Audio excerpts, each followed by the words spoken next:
Guys এখানে কি হয় দেখো, রাত 3টের সময় র্যান্ডম টিমের সাথে বিয়ার র্যাঙ্ক খেলছিলাম। তো এখানে আমি একটা দূর থেকে বান্দা ডাউন করি, তো তাকে আমি ফিনিশ করতে এসেছিলাম। এবার ফিনিশ করতে এসে আমি 4টে বান্দার মাঝখানে ফেসে যাই। তো তোমাদের কি মনে হয় আমি কি 4টে বান্দাকে ফিনিশ করতে পারবো? এখানে যদি আমি 4টে বান্দাকে ফিনিশ করি তাহলে অবশ্যই তোমরা চ্যানেলটাকে সাবস্ক্রাইব করে ভিডিওটাকে লাইক করে দেবে এবং কমেন্ট বক্সে সবাই সবার ফ্রি ফায়ার আইডির নামটা বলে যাও, দেখি কার নামটা কত কত না।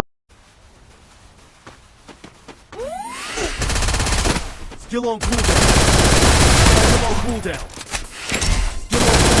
Takedown spree! এই টোটোওয়ালা গান কি ছেলে এই